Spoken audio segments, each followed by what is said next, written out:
Good. Here we go. So let me just encapsulate what I've said. Luther helped to start the scientific revolution. And the way that that happened was by his new approach to studying God's word. So the scientific revolution begins, and as it begins, the number of atheists begin to increase. I would really contend that there are very few atheists, probably a lot of agnostics, but an atheist has a real difficult job to do. He has to prove, or she has to prove, there is no God. It's pretty hard to prove a negative. And so it takes a lot of faith to be an atheist. That's just my opinion. But as science grows, people begin to move more that direction than the religious direction. Now, this is primarily happening in France. It becomes absolutely catastrophic in France and culminates in the French Revolution. That's atheism. So let's kind of move through that and kind of see how this happens. The French have gotten to a point, and it can be argued very easily that it's because of the advent of so much science that's going on. The French have gotten to the point, by and large, not everybody, of course, but enough to change the course of French destiny. They've got to the point where they hate the church. They hate the clergy. They hate the Bible. They hate everything that religion stands for. And so in the name of the revolution, they start changing every kind of religious influence that they've had. Example, we get the 7-day week from the Bible. So they're going to change it from a 7-day week to a 10-day week. We get a lot of names of the days of the week from various deities, pagan deities. Monday, the moon god; Sunday, the sun god; Saturday, Saturn; Thursday, Thor. So they're going to change all the names. Now, they not only go to a 10-day week, but they also go to a 10-month calendar. I've written the names of the way they called and dated the months in the French Revolution. Again, this was to get rid of any kind of religious influence, period. So a lot of the names of the months have to do with various pagan deities, which means religion. Doesn't matter to the French at this point which religion it is, whether it's Christianity, Judaism, Islam, or one of the pagan religions. It doesn't really matter. They're doing this in the name of science. Science becomes the new God, and science says there is no God. That's the way many of them were looking at it at this point. And so I've just given you here some of the ways that they renamed the days of the week and the months of the year. The way that they did that, they not only did that, but they, of course, did not allow any kind of worship services. Priests and nuns were slaughtered. Any artifact that had any kind of religious significance was destroyed. Any street name that had a religious name attached to it, Saint so-and-so, or named after one of the martyrs or something like that, they changed the name of the street. It was the major objective of the French Revolution to destroy all things religious. Now, there are a lot of other things going on in France at this time too. Their finances are catastrophic. And by the way, one of the main reasons their finances are catastrophic is because they put so much money into helping America in the American Revolution. So let's look at those dates. The American Revolution, 1776. The French Revolution, 1789. And America goes both with, it goes with freedom of religion, that we are endowed by our Creator with certain inalienable rights. France does not do that. France says that the rights of man basically come from the government, since there is no God. And so it's beginning to change everything. The French Revolution is an attempt to build a new utopia, believing that all past cultures were seriously damaged by religion. So what happened, and we talked about this toward or at some point in the lecture on Tuesday, morality just disappeared. There was no reality. What becomes the moral standard when you take away religion? And it's a good question. It's a debatable question. Who decides what's right and what's wrong when you take away religion? Over in America at this time, they were saying that our laws come from both God and man. That's not what they're saying in France. I'm a little bit oversimplifying because there were lots of different factions in the French Revolution.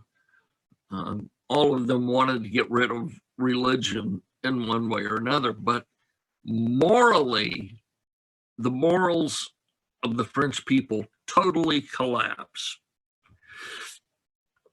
And in order to restore order in France, the leader of the French Revolution at that time was a man named Maximilian Robespierre. You can see his name there on this particular slide. And he decided to recreate a new supreme being. You can't look at that like this is a creator God. He creates the cult of the supreme being. And the supreme being is science, often called religion. Excuse me, often called reason, not religion, reason. And he makes this announcement in Notre Dame, one of the most magnificent Catholic churches in the world. It's in France. It's Notre Dame de Paris. There are lots of Notre Dames in France. The word Notre Dame simply means Our Lady. The correct name for Notre Dame in Paris is Notre Dame de Paris, Our Lady of Paris. And he makes this announcement about the new cult. He has a lot of fanfare with it. I want to make sure, can you all see the slide here? Kyra, can you see this slide of the paper mache mountain?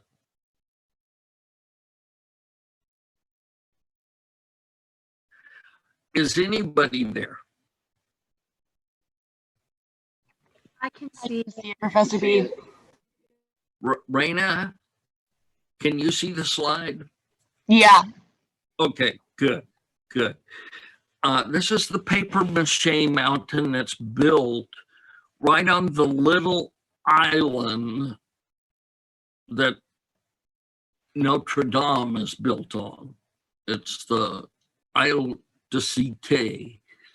It's in the middle of the Seine River.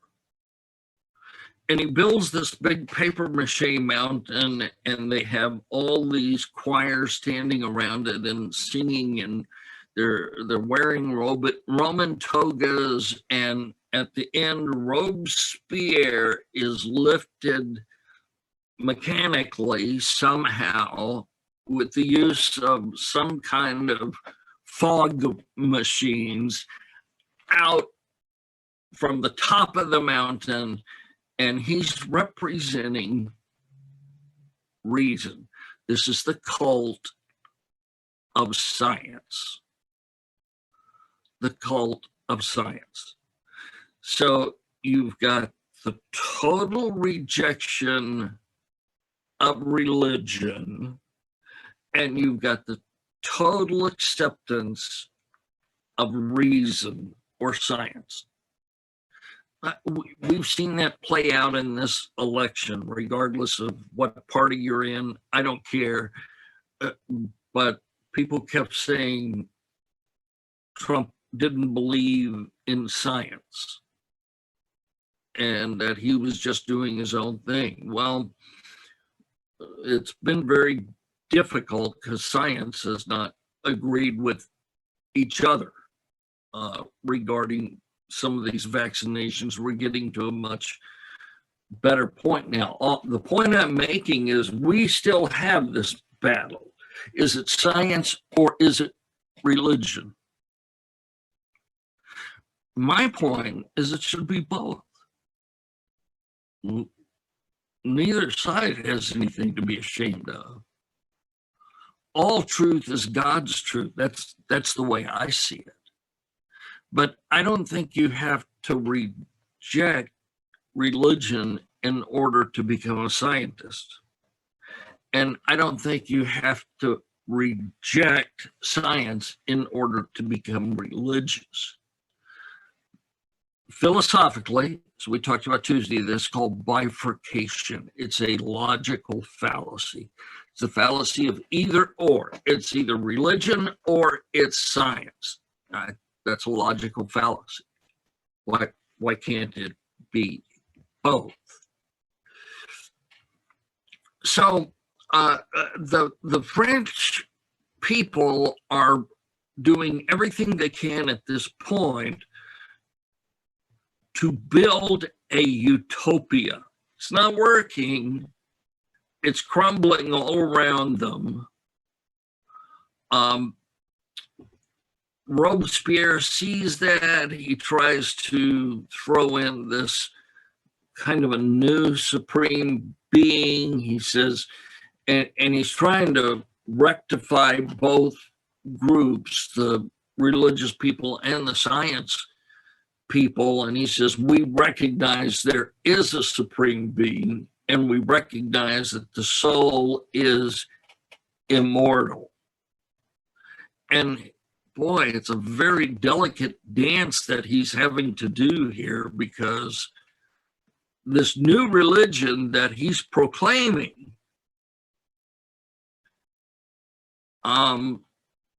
is the worship of science. I think we talked a little bit about René Descartes. René Descartes was a Frenchman, a religious Frenchman. He lived and died before this time, but he talked about having an immortal soul within us. I think, therefore, I am. And that we have a soul. In fact, he went so far as to locate that soul in the pineal gland in the brain, which I don't know how he figured that out. But you can read through these, and the French Revolution collapsed. It collapsed because there was so much immorality in the land. You cannot have a land without laws.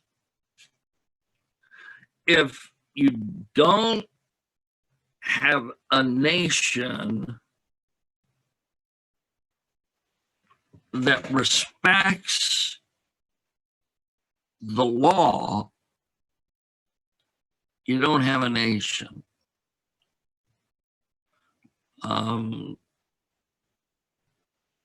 It's odd that we are at that point in some ways today. Many people not feeling like they have to obey the law because they disagree with the law. That's where France was. So we're having a lot of the same battles in America today that they were having in France in 1789, 1790, 1791, leading up to the end of that century. As France collapsed, Napoleon comes in and takes over as dictator to try to restore the order of law in the land. Now, shortly after that, a man by the name of Charles Darwin is born over in England. At this time, there are many people both in England and all over Western Europe who are trying to prove the theory of evolution. Darwin was not the first. There were many before him attempting to prove the theory of evolution. The thing is, Darwin found the mechanism by which evolution could occur. He publishes his book in 1859. I want us to look a little bit at Darwin because he has had such a profound effect on Western religion. My belief is that he has been horribly misunderstood on both sides, from scientists and from theologians. I think he gets a lot of blame that he does not deserve. Charles Darwin was born in 1809. You see, that's not too long after the French Revolution. You've still got Napoleon acting up. And of course, that doesn't affect an infant who's born in 1809, but it does affect his parents and grandparents. And his parents and his grandparents are very involved in this issue of evolution. So, so as young Darwin grows up, he grows up as a Christian. His family believed both in science and in religion. By the way, I hate to use the term religion, but I don't know how else to say it so that we can understand it in this class. If I were speaking to a group of seminarians, I would call it something different. But as young Darwin grows up, he's still strong in his faith, but he feels the need to challenge his own convictions. And I love this quote by Christopher Phillips. It's not enough to have the courage of your convictions. You must also have the courage to have your convictions challenged. That's the way it's been with me all through my life. And now that, and when I believe something, I believe it strongly, and it's not just my parents' faith. It's because I've examined it, pushed it from every direction, challenged it. I will probably disagree. I probably disagree with almost everybody in my own church on some things. It's okay.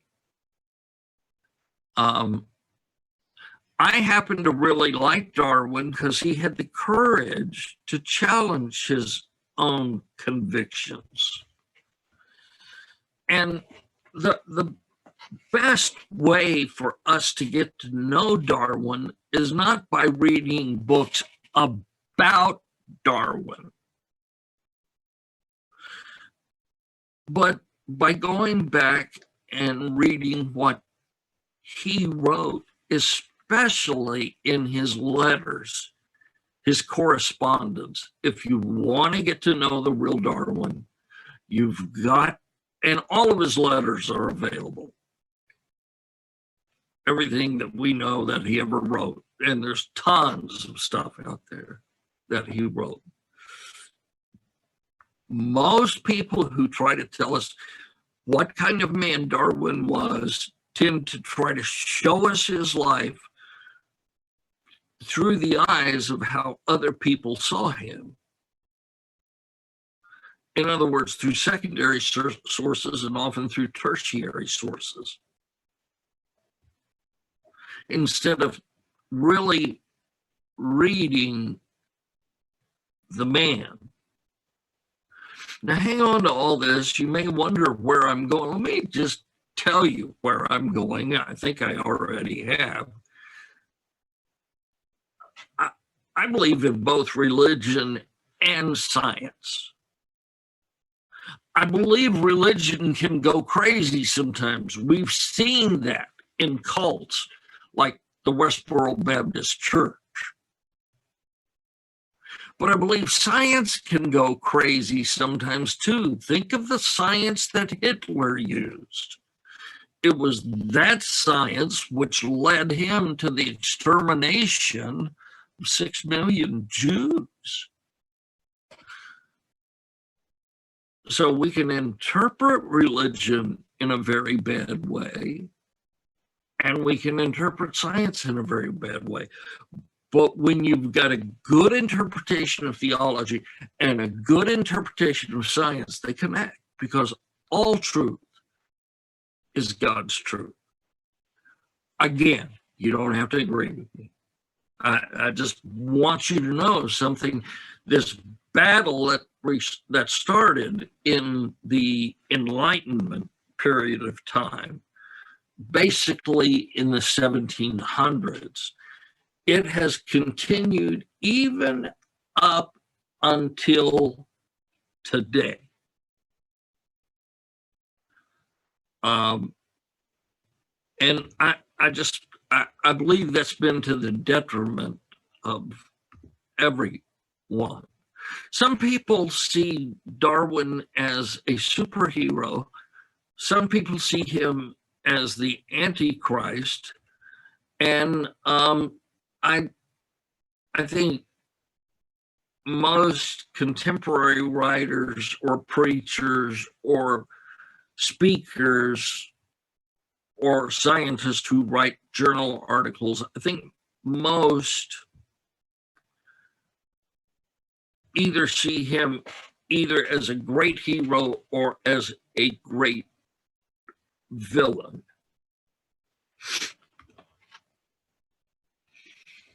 And this Darwinian revolution flowed right out of the Enlightenment of France. Now we're in England. That's where Darwin was born and where he grew up. The Darwinian revolution has resulted in explaining away the task that once required a creator, and has replaced that creator with a blind, unintelligent, amoral natural law. That's one way to look at Darwin. That's one way to look at Darwin. That's the way Bergman looks at him. Bergman calls him the single greatest deception in history. I don't agree with that. But then another way to look at him is that he is celebrated as the father of modern biology. And just as Einstein revolutionized physics, so Darwin changed our understanding of life. And after he published his most influential book, which was The Origin of the Species in 1859,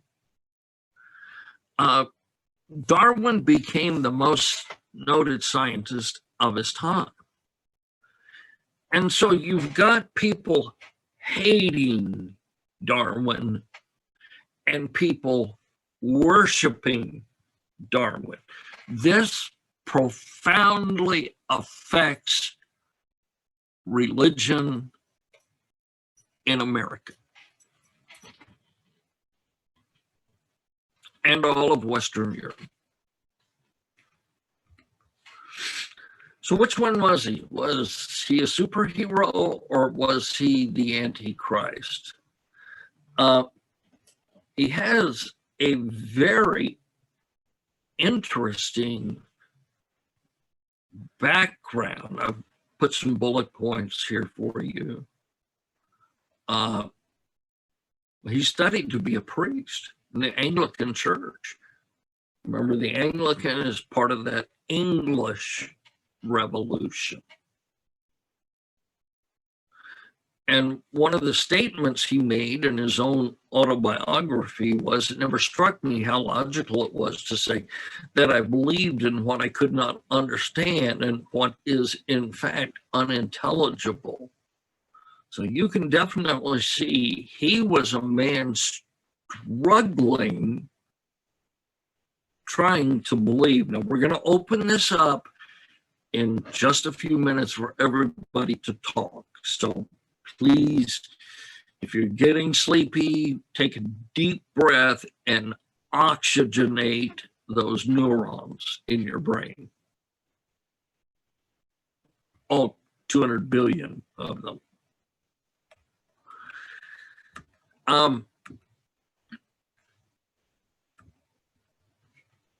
At the time,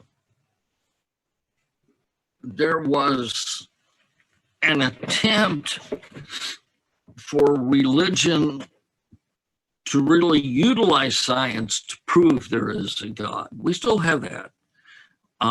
It's part of apologetics. You can get a doctorate in universities in apologetics today. Apologetics is, at least in the sense that we're talking about today, it's the attempt to prove that there is a God. To prove that there is a God. It sounds like, the word apologetic sounds like you're apologizing for God. That's not it. An apology is like a defense attorney's argument. Well, one of the great apologists, one of the great Christian philosophers of this age was a man by the name of William Paley. in England. And at Cambridge, which is a university in England, Darwin studied under Paley. And here's Paley's belief in 2 sentences. A watch requires a watchmaker. A world requires a world maker. Think about that. Paley says you're walking in the forest someday and you look down on the ground and you see there's a pocket watch down there. And you go to pick it up and you think, man, how wonderful this is. It must have been here for billions and millions of years. And one day lightning struck and boom, there was the face of a clock. And one day, boom, there was some gears turning around, and another million years passed and boom, there was these hands of the clock. And Paley says that's stupid. If you see a watch, you know there was a watch maker. If you see a world, you know there was a world maker. I believe that. I believe the greatest deficit of atheism is the inability to express where the Big Bang came from. But today, these are still huge arguments in Western religion. Is there a God or not? And there's a sense of arrogance sometimes on both sides. I've seen preachers who are so arrogant about evolution that you're just stupid to believe that. And I've seen scientists who are so arrogant against religion saying you're just stupid if you believe all that stuff. But for me, it all boils down to where did all this stuff come from? What is the uncaused cause? In fact, Genesis 1 presents God as not only the uncaused cause, but the uncaused cause of causes. So Darwin's going along in his education, and he begins to kind of pick up mentors along the way. He says, I became intimate with Professor Henslow, and his kindness was unbounded, and he continued to ask me over to his house and allowed me to go on long walks with him. Henslow's an Anglican priest and a botanist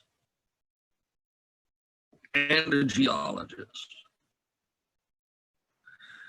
and a great friend to Charles Darwin, someone who helped to shape the mind of Charles Darwin. Another one of his mentors was Charles Whitley, who was a vicar, like a bishop, or not a bishop, but a higher than a priest in a part of England called Northumberland. And Darwin and Whitley became great friends. And it was to Whitley that Darwin claims he gained his greatest appreciation for the fine arts. He had this painting that you see here, the raising of Lazarus. Darwin had that painting hanging on the wall in his office.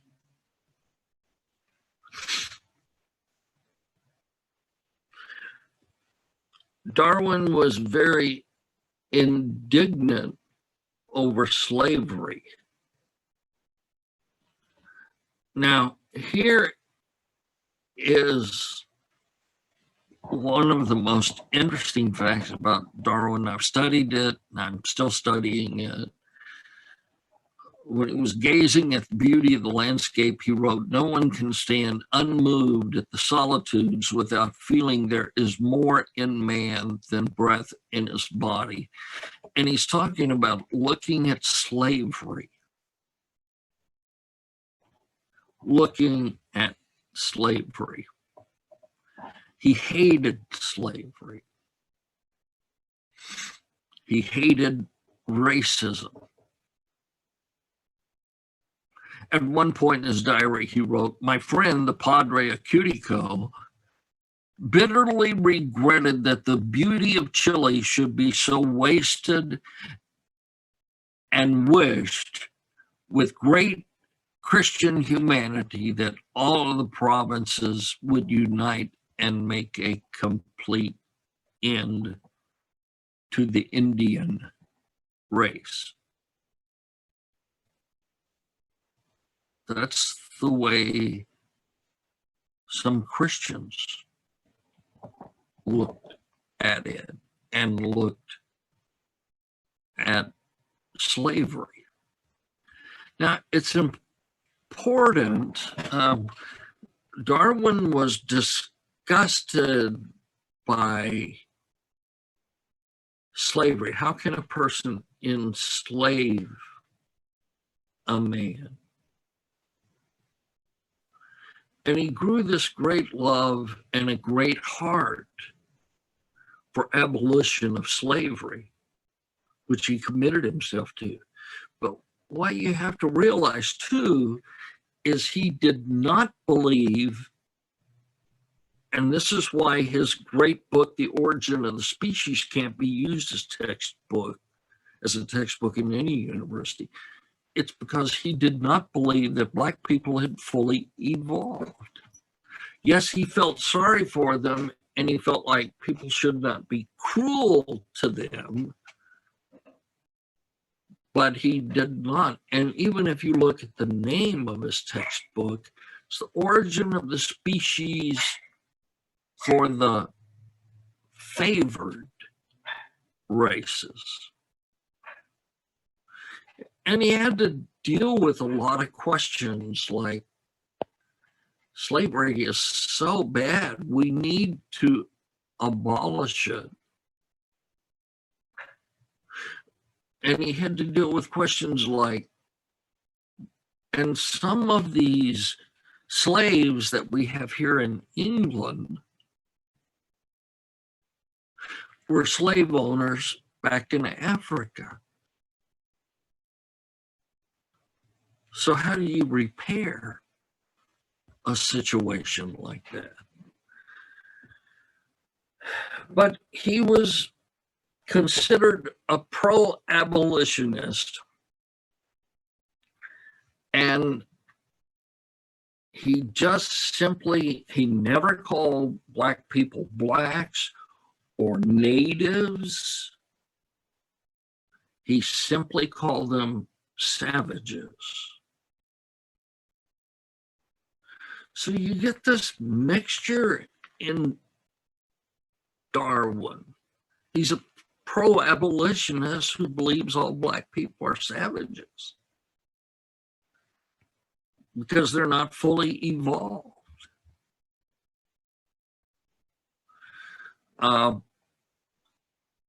Just before Darwin's life, over in France, who helped to contribute to the French Revolution, was a man by the name of Jean-Jacques Rousseau. And Rousseau had looked at Black people in various places, and he came up with this theme of the noble savage.